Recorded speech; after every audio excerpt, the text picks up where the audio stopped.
dernier témoignage sur la thématique du travail collaboratif. Bienvenue à Pascal Perrin, qui est responsable innovation et professionnalisation à l'École des métiers techniques d'Orange. Bonjour à toutes et à tous. Et qui est accompagné de Frédéric Serre, responsable du développement chez SpeedErnet. Bonjour. À vous, messieurs.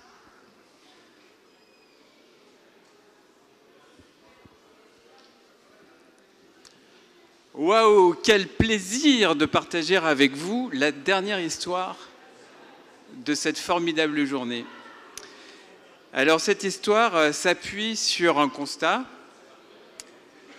l'accélération des départs à la retraite, des changements nombreux de postes de collaborateurs dans le cadre de leur parcours professionnel, autant d'événements qui heurtent les entreprises, et notamment Orange, et auxquelles elles doivent faire face. Et pour cela, elles doivent mettre en place des transferts de savoir-faire efficaces. Et Pascal Perrin, de l'École des métiers techniques d'Orange, va vous présenter un ambitieux projet qui contribue à atteindre l'objectif transmettre plus vite et plus efficacement les savoirs de l'entreprise. Alors, je vais garder la parole quelques instants et je vais passer au slide suivant puisque je vais me présenter. Je suis Frédéric Serre de la société SpeedErnet. On a 3 métiers. Là, on va faire un zoom sur le métier d'éditeur. Ça fait à peu près 6 ans qu'on a commercialisé un outil qui s'appelle SpeedErnet Sphere qui permet à n'importe quel utilisateur de créer des contenus immersifs, des contenus scénarisés, interactifs, à base de photos 360, de vidéos 360. Vous êtes au centre de la scène, vous pouvez regarder autour de vous et vous pouvez agir, bien évidemment, ou alors de modélisation 3D, l'exemple de WeDid tout à l'heure, de nos amis WeDid, donc vous montrer des contenus en 3D. Et notre parti pris, ça a été de vous permettre de les diffuser au plus grand nombre via le web et de les exploiter sur un écran, que ce soit un écran PC, tablette, smartphone, un tableau blanc interactif ou un casque de réalité virtuelle. Mais aujourd'hui, les héros, c'est Pascal Perrin et son équipe de formateurs. Alors, je vais te laisser te présenter et puis nous éclairer sur l'École des métiers techniques d'Orange. Merci beaucoup Frédéric, bonjour à toutes et à tous. Donc Pascal Perrin, moi je suis responsable innovation et professionnalisation au sein de l'École des métiers techniques, tel que Frédéric vous l'a présenté. C'est une des écoles de la société Orange. Et à ce titre-là, j'ai un parcours très singulier, c'est-à-dire qu'avant je travaillais au Centre d'études de recherche nucléaire. Ensuite j'ai souhaité justement rentrer dans les télécommunications et très naturellement, je suis toujours été attiré justement par le learning. Donc j'ai été formateur, j'étais ingénieur formation. Et désormais, justement, sur tout ce qui est activité d'innovation au profit justement des apprenants. Ça, c'est extrêmement important, c'est-à-dire on a toujours été très centré apprenant et surtout autour justement de l'expérience apprenant. Ça, c'est vraiment un mot d'ordre depuis de nombreuses années. L'école des métiers techniques, de quoi s'agit-il? C'est une école justement qui a 50 formateurs en centrale, qui est dirigée par Ahmed Kabesh, que je salue. Et à ce titre-là, ensuite, nous avons des concepteurs locaux, nous avons des formateurs locaux, nous avons des ingénieurs formation sur 2 équipes. On a une équipe également autour du digital, de l'innovation et de la professionnalisation. Nous avons également une équipe sur tout ce qui est communication, tout ce qui est traçage de formation et tout ce qui est également, vous en avez déjà entendu parler, de l'action de formation en situation de travail.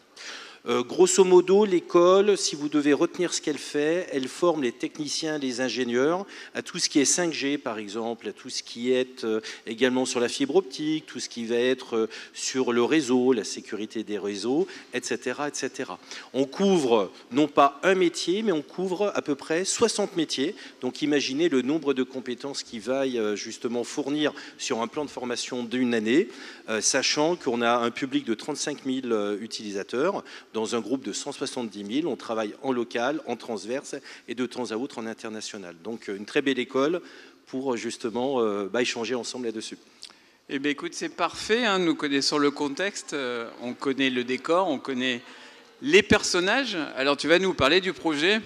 Alors le projet, en fait, il est né d'une conviction il y a déjà de nombreuses années sur le fait que inclure les formateurs dans des expériences qui vont au-delà de la réalisation de PowerPoint, au-delà de la réalisation de quiz, d'interactivité, etc., c'était de se doter en fait d'innovations majeures pour qu'un, ils puissent les porter, deux, les mettre en place, et trois, justement, les rayonner dans tout notre écosystème d'Orange.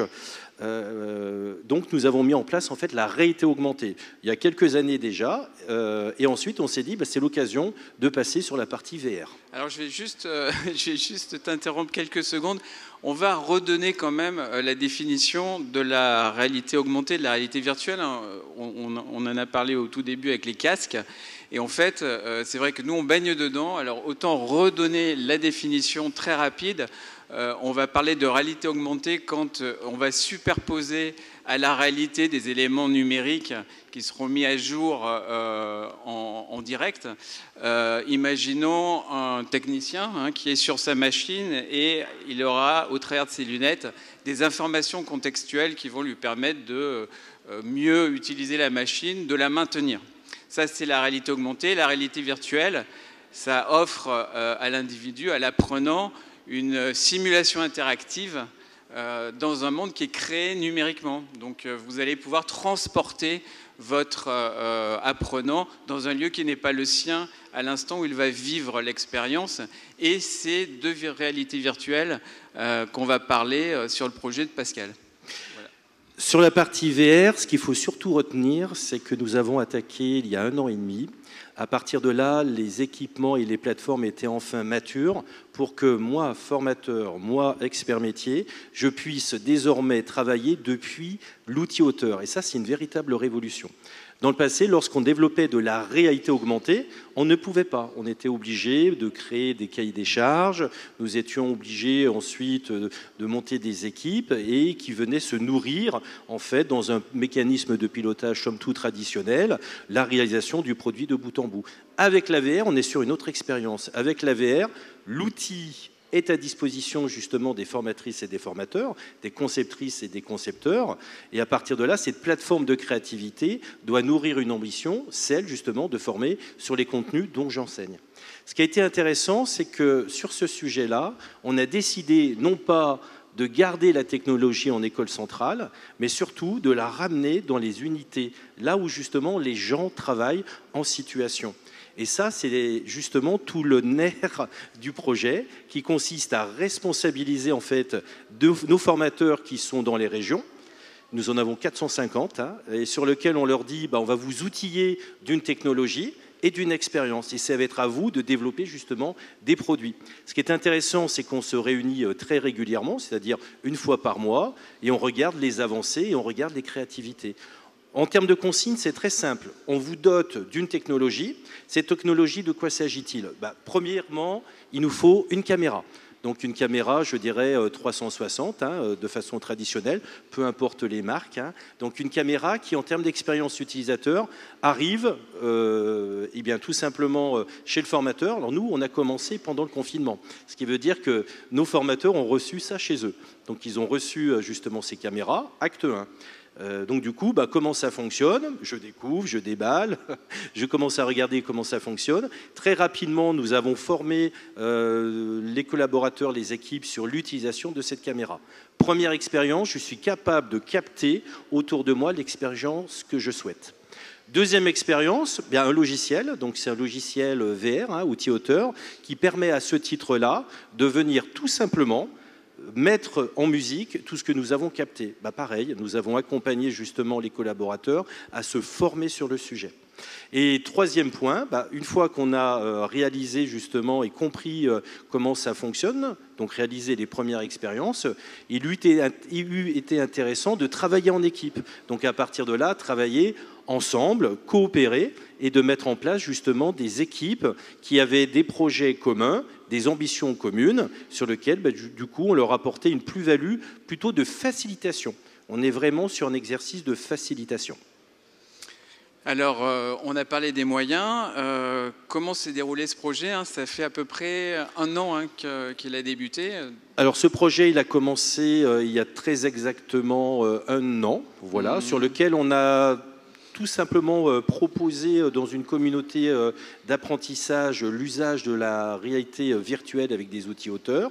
Une première équipe, donc c'est une équipe parisienne que je salue, hein, pilotée par Vincent Vallée. Vincent, si tu nous écoutes, merci à toi. Et Vincent, du coup, a saisi l'opportunité pour capter un showroom que vous pouvez connaître, des showrooms que vous avez peut-être l'habitude d'emprunter. Nous, c'était un showroom sur la 5G et sur lequel, justement, il a proposé une expérience utilisateur.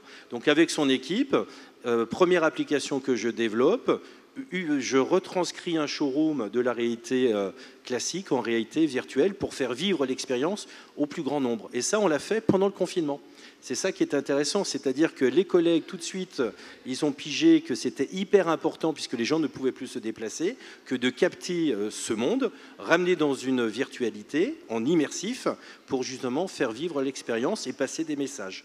Alors ce qui est intéressant, quand on revoit justement ces premières applications test, hein, on voit encore les masques, c'est-à-dire que les collègues avaient encore les masques, parce que lorsqu'ils sont allés les enregistrer, eh bien, les consignes sanitaires font qu'en entreprise, nous avions les masques. Ça, c'est la première expérience. Fort de cet usage, on s'est vite aperçu que, être en capacité de réaliser, lorsque je suis un formateur, un produit VR grâce à des outils auteurs, c'est complètement possible. C'est complètement possible. Et en plus, ils étaient en interaction avec le CSM de chez Sphère pour apporter des éclairages sur des possibilités dont ils ne comprenaient peut-être pas tout de suite comment mettre en place. Donc sur un simple coup de téléphone, ça débloque et ça permet justement d'aider et de faciliter. Une fois que nous, on a compris que ça fonctionnait, on s'est dit c'est juste l'occasion de pouvoir commencer à généraliser. Donc là où on avait fait sur une région parisienne, eh bien on va le faire dans toutes les régions de France. C'est ce qu'on a fait. Donc du coup, on est allé faire un toc-toc à toutes les régions de France. On les anime très régulièrement, donc ce fut très facile. Et à ce titre-là, nous avons réussi justement à avoir une dizaine d'équipes. Et la dizaine d'équipes ont compris justement la première expérience expliquée par Vincent lors justement d'une réunion à distance, et tout le monde s'est lancé dans le même processus. Donc le processus, je vous le rappelle, il est fort simple. On reçoit une caméra 360, on se forme, on reçoit un outil de montage, on se forme, on travaille en communauté, on échange dans la communauté, et tous les mois, justement, on fait des points d'1 heure, 1 heure et demie, pour savoir justement quels sont les nouveaux outils mis à disposition, les nouvelles applications qui sont développées, quel rayonnement justement ils veulent faire avec les communicants qui sont autour d'eux, et comment justement les apprenants se saisissent de l'affaire. Voilà. Troisième point, bien évidemment, il n'y a pas de réalité virtuelle sans device. Donc pour nous, on a équipé l'ensemble de nos collègues avec des casques VR traditionnels.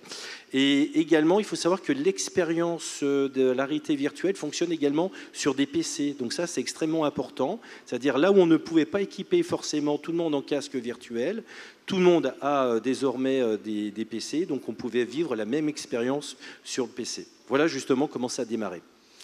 Merci. Alors pour illustrer, on va vous passer un court extrait d'un contenu. Alors c'est une capture vidéo d'un contenu qui est autour de l'installation de la fibre, donc tu vas commenter, et qui a été fait par le pilote, le fameux Vincent Vallée, que je salue également.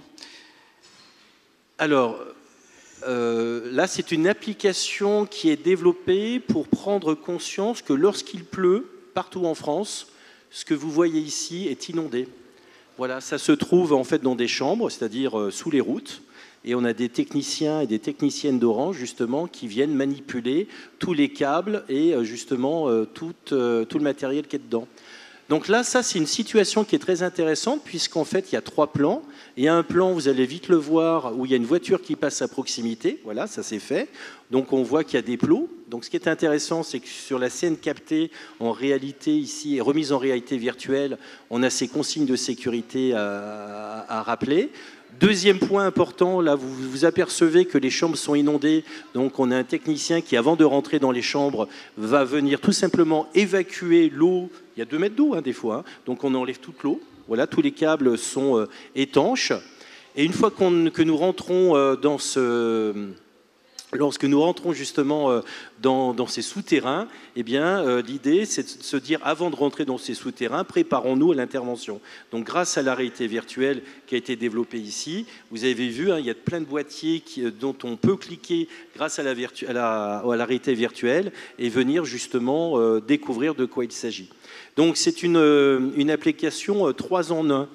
Première application, les règles des sécurités. Deuxième geste métier extrêmement important, c'est lié sur les premières activités. Donc là, j'enlève l'eau. Et troisième activité, vous l'avez vu, je rentre dans les chambres pour justement faire des gestes métiers, pour réparer et pour que tout le monde, c'est-à-dire tous les Français et les Françaises, puissent jouir des télécommunications au quotidien. Voilà. Ça, c'est des opérations qui sont faites tous les jours. Voilà, dès que vous commencez à voir le tonnerre qui arrive, sachez qu'il y a des interventions qui se font ici par des techniciennes et des techniciens. Eh bien, grâce à ces applications VR, l'idée, c'est de sensibiliser. L'idée, donc, avant l'opération. Pendant l'opération, souvent, on travaille également avec ce qu'on appelle de l'action de formation en situation de travail. Donc, on est capable justement de faire des exercices réflexifs. Je peux vous dire que le combo réalité virtuelle plus exercice réflexif en situation de travail, ça ancre vraiment les apprentissages. Et une fois que c'est terminé, lorsqu'on retourne tranquillement dans le camion, lorsqu'on retourne dans le centre, eh bien, on sait qu'on peut reconsulter la VR. Et donc, du coup, ça devient un outil au quotidien d'apprentissage et de maintien des compétences. L'outil qui a été développé ici, bien évidemment, il ne reste pas dans une unité. Voilà, par exemple, ça a été développé en région parisienne, ça ne reste pas en région parisienne. On va tout simplement le communiquer sur l'ensemble de la France pour que tout le monde puisse profiter de ce développement collectif. Très bonne transition, puisque là, je vais te poser la question. Maintenant, au bout d'un an, quel effet sur le parcours pédagogique? Est-ce qu'il y a eu une transformation de la pratique pédagogique dans tes équipes et peut-être même la modification du geste professionnel des formateurs? Alors, premièrement, nous, on est une école. Donc, en tant qu'école, on est là pour apporter de la pédagogie. Donc, une fois de plus, ce fut l'occasion de pouvoir former nos pédagogues, nos formateurs, à l'utilisation de ce type d'outils. Donc ça, c'était déjà une première ambition, donc ambition réussie. Deuxième ambition, c'est de se dire que désormais, puisque toutes et tous, justement, sur les unités sont en capacité de développer ce type d'application, c'est de se dire, mais en quoi ça transforme, justement, les formations qui sont déjà mises à disposition? Il n'y a pas de débat. C'est là où nous étions avant en présentiel. Désormais, on est sur le terrain, on est en situation de travail. Donc, du coup, il nous faut transformer nos façons de faire. Et notre façon de transformer ici, c'est de créer des combos, c'est-à-dire j'utilise d'abord la VR, comme je l'ai explicité tout à l'heure, en avance de phase, c'est-à-dire avant d'intervenir directement sur le terrain. Une fois que c'est fait, je fais beaucoup d'activités réflexives. Là, je le redis une deuxième fois pour qu'on ancre bien cela.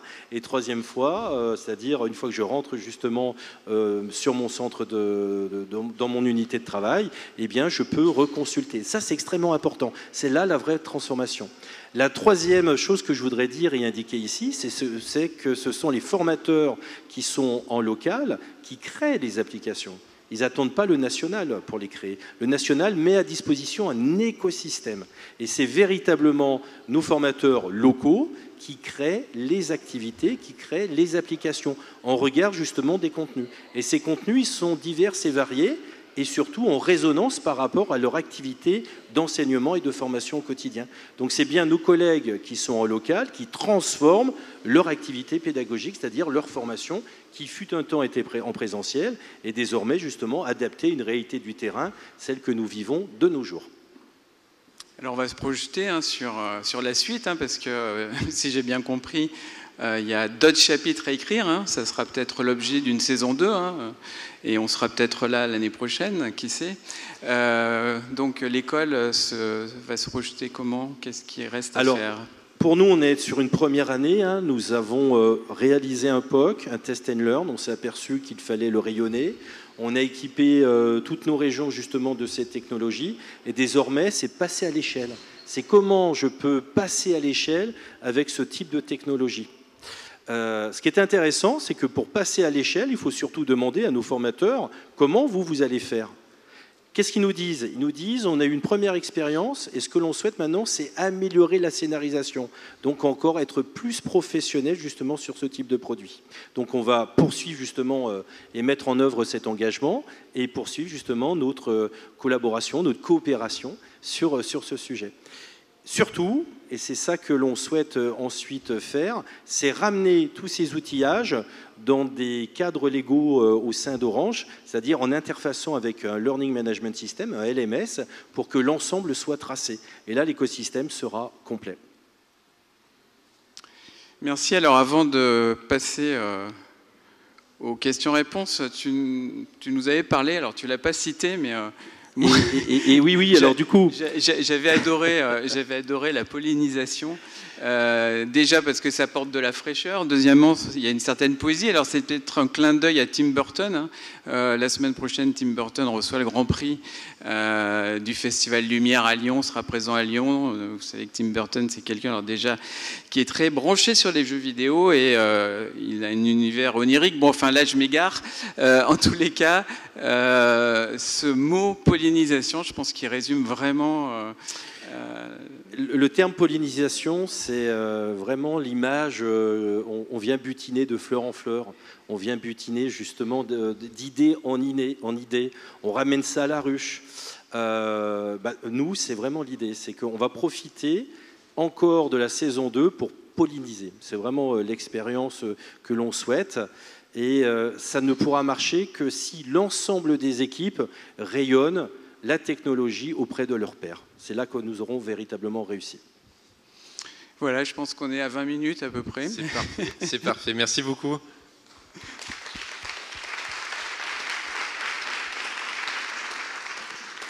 On va pouvoir entamer la phase de questions. Puis je donne la parole au grand témoin. Alors c'est toujours moi qui commence.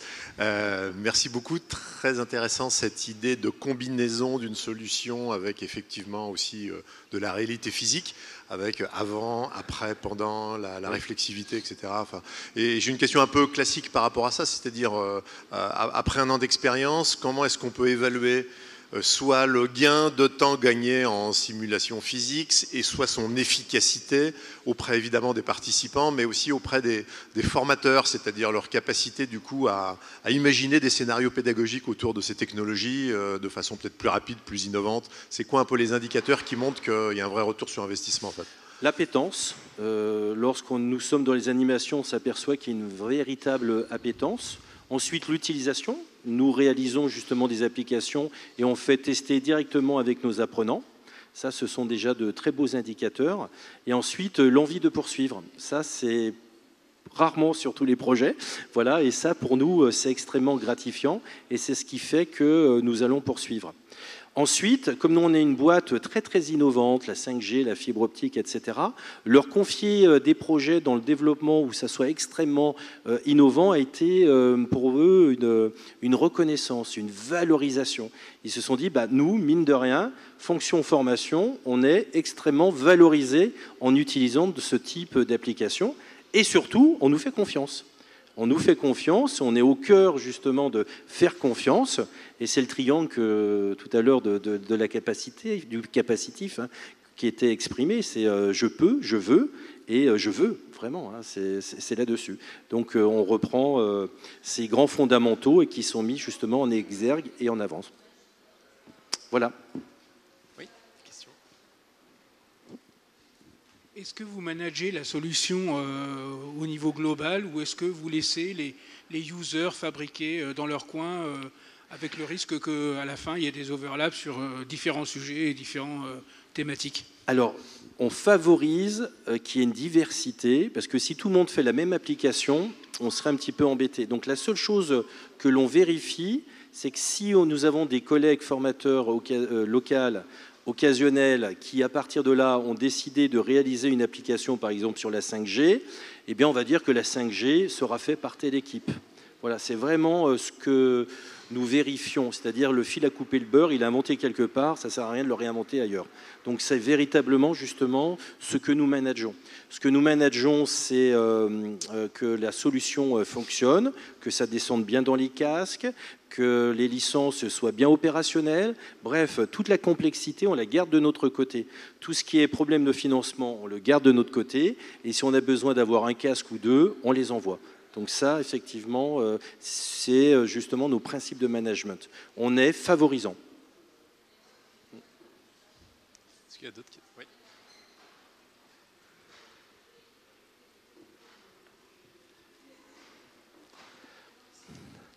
Bonjour. Bonjour. Merci pour votre, justement, pour votre performance à tous les deux. J'avais une petite question d'ordre de compréhension plus, pour savoir un peu si j'ai bien compris un peu votre intervention.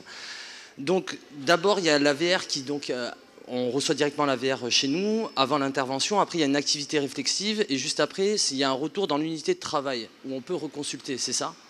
Oui, c'est-à-dire que l'expérience de formation, elle n'est pas dans un lieu unique, elle est ramenée au flux du travail.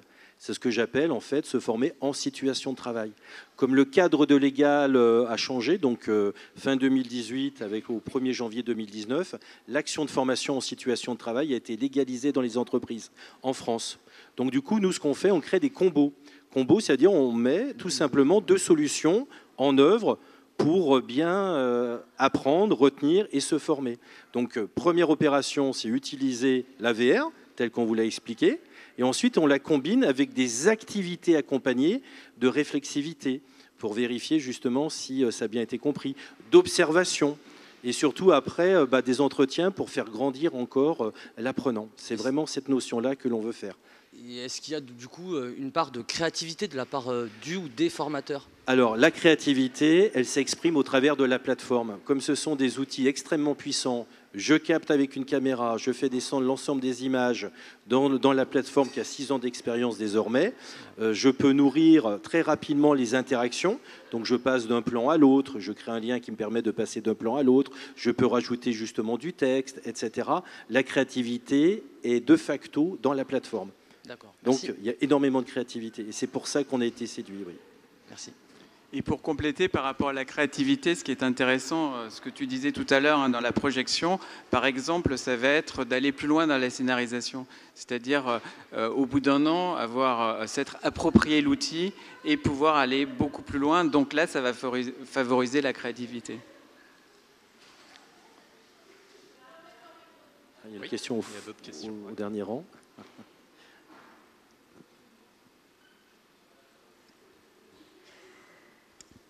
Alors ça va peut-être être la question qui fâche, mais en termes de budget, parce que les casques, ça coûte quand même, voilà, c'est pas donné. À savoir, vos étudiants, ils utilisent les casques ou c'est par les ordinateurs, finalement, les vidéos qu'ils regardent? Alors, ils ont déjà un premier équipement qui sont les ordinateurs. Donc l'ordinateur permet de jouer un certain niveau de VR. Et nous, on équipe, alors pas tous les apprenants parce qu'on ne pourrait pas, et ce n'est pas encore dans cette transition, hein. Dans notre écologie, elle n'est encore pas à ce niveau-là. On équipe justement nos formateurs avec quelques casques pour qu'ils expérimentent et qu'ils viennent former justement à bon escient les apprenants. Donc en termes de coût, actuellement, qu'est-ce que c'est? C'est une licence VR, c'est une caméra 360, c'est-à-dire du grand public, et ce sont des cas, c'est-à-dire au tarif grand public. Voilà, c'est véritablement les 3 postes de coût. Si on les compare avec d'autres solutions un peu dans le passé, véritablement, il n'y a pas photo, c'est nettement moins cher. Par contre, maintenant, vous avez raison, si on doit équiper tout le monde en casque virtuel, comment on fait? Voilà, quel est le processus qui permet de le ramener dans une société, dans une entreprise moyenne, dans une très grande entreprise. Dans le passé, ces questions ont été adressées et désormais, tout le monde a un téléphone, un smartphone à Orange. Désormais, tout le monde a un PC à Orange. Voilà, quid, par exemple, d'un casque VR. Je ne sais pas si je réponds à votre question. C'est bon. Est-ce qu'il y a d'autres questions? Oui.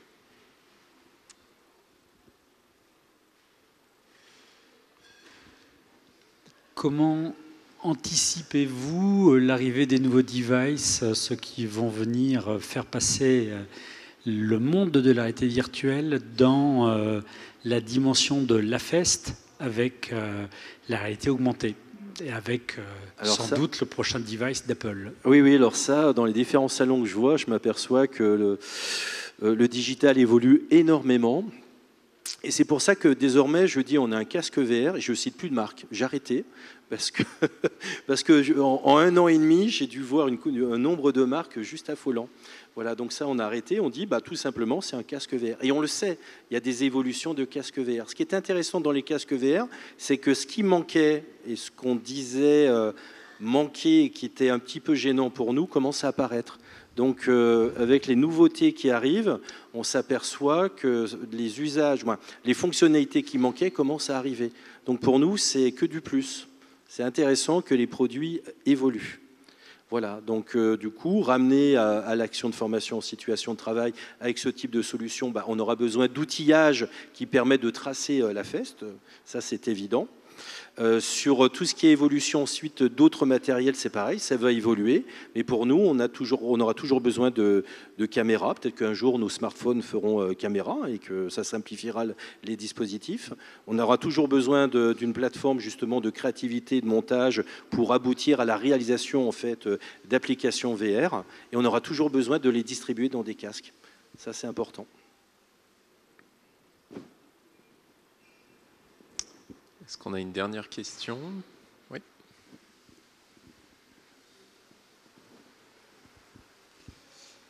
Oui, ma question, elle porte justement sur l'enjeu de pollinisation. Le point, c'est que j'ai le sentiment que ça, c'est un sujet qui traverse depuis que le digital learning est né. Il y a toujours la question de savoir comment les formateurs vont s'approprier ces technologies. Et souvent, on s'est cassé les dents sur le fait qu'il y avait des enjeux et des compétences techniques qui étaient telles que certaines personnes ne pouvaient pas se l'approprier. Bref. Est-ce que le sujet de la réalité virtuelle, l'enjeu est plus fort que ça l'était avec les modules e-learning classiques? Ça, c'est ma première question. Et la deuxième, finalement, pour un outil qui apparaît plus complexe, avec du matériel qui coûte un petit peu, tout ça, est-ce que la marche à grimper pour ces formateurs, elle est finalement plus importante ou équivalente, ou comment on peut la comparer avec les autres modules digital learning? Oui, nous travaillons désormais qu'avec des outils auteurs. C'est-à-dire, je suis un auteur, je suis formateur, je suis formatrice, j'ai la possibilité de développer mon module. Avant la notion d'outil auteur, effectivement, c'était complexe. Complexe au sens latin du terme, c'est-à-dire je suis obligé d'aller chercher beaucoup d'acteurs, voilà, qui peuvent être dans la société, qui peuvent être dans d'autres sociétés, pour développer un seul module. Désormais, avec des outils comme les outils auteurs, on a la possibilité de tout créer depuis son poste de travail. Donc là où il y avait la complexité, eh bien, nous ne l'avons plus parce que la réponse est sur notre micro-ordinateur. Alors bien évidemment, on ne peut pas tout développer, on doit développer dans un cadre donné, mais les fonctionnalités sont déjà très suffisantes pour nous, lorsqu'on est dans une activité justement de transfert des connaissances, les outils mis à disposition suffisent à eux-mêmes.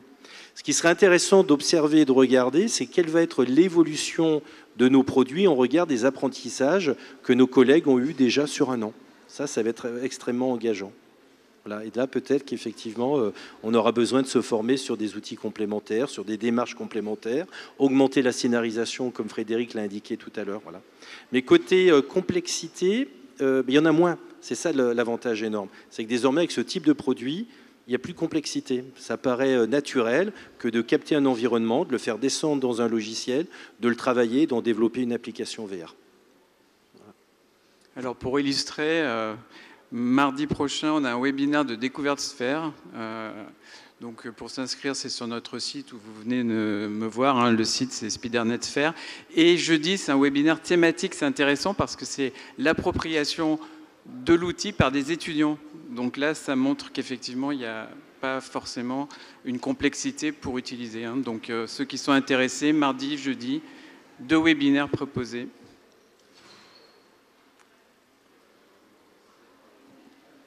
Eh bien, merci beaucoup. Merci à vous. Merci à vos questions.